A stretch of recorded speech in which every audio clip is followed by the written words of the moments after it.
Welcome back दोस्तों, स्वागत है आप सभी का हमारे फिर से एक नए टॉपिक में। और आज के इस टॉपिक में मैं फोटोशॉप से रिलेटेड या लाइट रूम या किसी भी प्रकार की फोटो एडिटिंग से रिलेटेड बात नहीं करने वाला हूं। जी हाँ दोस्तों, आज का ये जो टॉपिक है ये एक बुरी खबर के ऊपर टॉपिक है। जी हाँ दोस्तों, मैं बात करने वाला हूँ उन विदेशी साइबर हैकर्स के बारे में जिनके द्वारा हम फोटोग्राफर्स के जो भी वर्क हम करके लेके आते हैं, जो भी फंक्शन अटेंड करके लाके अपने सिस्टम में जो स्टोर करते हैं, अपने कंप्यूटर में ड्राइव के अंदर जो स्टोर करके रखा जाता है, इंटरनेट के कनेक्शन के माध्यम से उन डेटा को हैक किया जा रहा है। जब भी हम अपने कंप्यूटर में इंटरनेट का कनेक्शन कनेक्ट करते हैं और उसमें कोई वर्क करना स्टार्ट करते हैं और इंटरनेट उससे कनेक्ट कंटिन्यू रहा ही आता है, तब वो हैकर्स अपना काम कर लेते हैं और उस डेटा को हैक कर लेते हैं।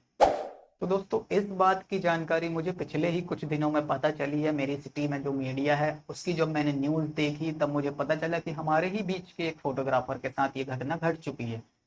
तो दोस्तों, हमारे भाई ने जो बताया, जिसके साथ ये सिस्टम जिसका हैक हुआ है, जिसका कंप्यूटर हैक हुआ, उसने जिस तरीके से बताया कि उसका जो इंटरनेट कनेक्शन उसके कंप्यूटर में ऑन था और वो अपना वर्क कर रहे थे। वर्क करने के दौरान ही उसके सिस्टम में कुछ एक्टिविटीज हुई हैं और उन्होंने बहुत कोशिश की उसे बंद करने की, पर वो नहीं कर पाए और उनका सिस्टम कुछ मिनटों बाद ऑटोमेटिकली बंद हो गया।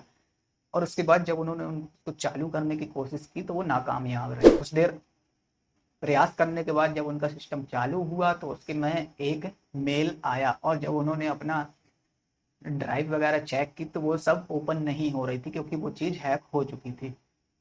हैकर्स द्वारा जो मेल किया गया था दोस्तों, उसमें यही लिखा था कि हम आपका डेटा हैक कर लिए हैं और इसे रिलीज करने के लिए हम अगर इसे हम आप वापस चाहते हैं अपने डेटा को, तो हमें आपको हमें एक अमाउंट पे करना होगा। और वो अमाउंट विदेशी मुद्रा यानी कि डॉलर में थी।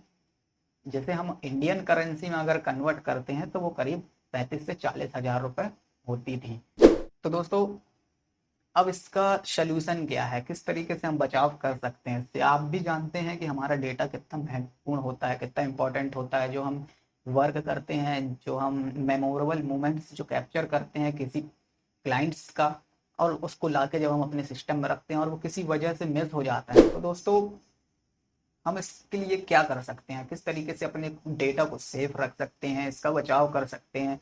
तो दोस्तों, मैं वो 4 बातें आपको बताने वाले हूँ जिसको फॉलो करके आप अपने डेटा को सेव कर सकते हैं। पहला सबसे पहला दोस्तों, अगर आपके कंप्यूटर में किसी भी प्रकार का एंटीवायरस अगर नहीं है, तो सबसे पहले आप अपने कंप्यूटर में एक बहुत ही अच्छा जेन्युइन एंटीवायरस मार्केट में जो अवेलेबल होता है उसे परचेस करिए, और जो लाइसेंसी होते हैं उन्हें परचेस कीजिए और उसे अपने सिस्टम में इंस्टॉल करा लीजिए, उसे रखिए, उसकी सिक्योरिटी रखिए, जिससे हैकर्स को आपके डेटा को ओपन करने तक में बहुत ज़्यादा प्रॉब्लम होगी, और वो मतलब ज़्यादा से ज़्यादा हद तक वो बहुत परेशान भी हो सकता है और नहीं भी कर सकता, अपने आपके डेटा को वो कुछ नहीं कर सकता। तो मेरा ये कहना है कि आप अपने सिस्टम में एक एंटीवायरस ज़रूर रखें, जो बहुत ही ज़्यादा हेल्पफुल होगा।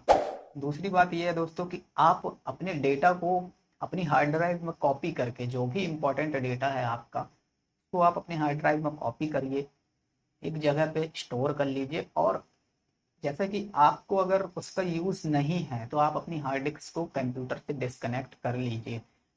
ये सभी बातें उनके लिए है जो फोटोग्राफर्स अपने सिस्टम में इंटरनेट कनेक्शन का यूज़ करते हैं, इंटरनेट का यूज़ करते हैं, जिनका इंटरनेट उनके कंप्यूटर से कनेक्ट रहता है और जिसमें वो लोग अपना डेटा रखते हैं।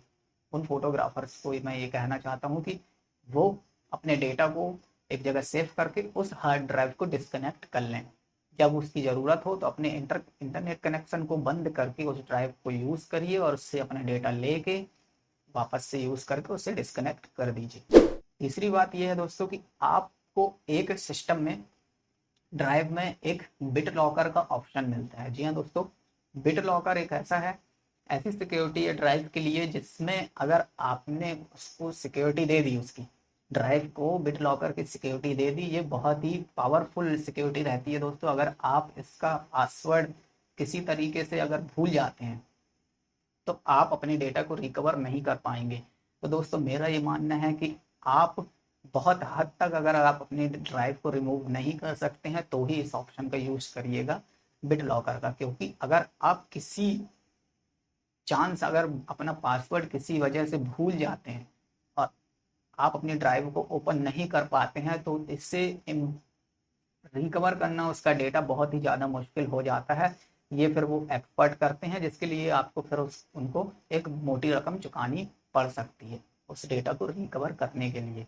और दोस्तों चौथी और आखिरी बात ये है कि आप एक काम ये कर सकते हैं कि आपके मान लीजिए आपके कंप्यूटर में 4 ड्राइव हैं ABCD, तो आप या DCFE जो भी होता है आपने जिस तरीके से उन्हें क्रिएट करके रखा होगा, तो आपका डेटा जिस भी ड्राइव में स्टोर है तो आप सी ड्राइव जिसमें विंडो इंस्टॉल होती है उससे छोड़कर बाकी ड्राइव को डीएक्टिवेट कर दीजिए। जी हाँ दोस्तों, उन ड्राइवों को आप डीएक्टिवेट कर दीजिए, जिससे आप अपने सिस्टम का सी ड्राइव में कुछ भी एक तरीके का इंपॉर्टेंट डेटा मत रखिए जो हैक हो जाने से या मिस हो जाने से आपको प्रॉब्लम हो, आपको लॉस हो। ऐसा करने से दोस्तों आप अपने सिस्टम को भी यूज कर सकते हैं और आपके डेटा को भी हैक नहीं किया जा सकता। तो दोस्तों ये थी वो 4 बातें जिनको फॉलो करके आप अपने डेटा को सेव कर सकते हैं।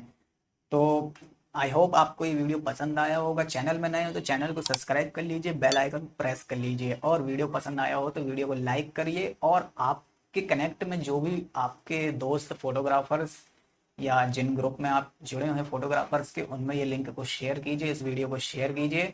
और अगर आप चाहते हैं कि BitLocker का आप यूज़ करना चाहते हैं तो आप कमेंट सेक्शन में मुझे बता सकते हैं कि हमें BitLocker का यूज़ करना है, तो उसमें भी मैं वीडियो बना दूंगा।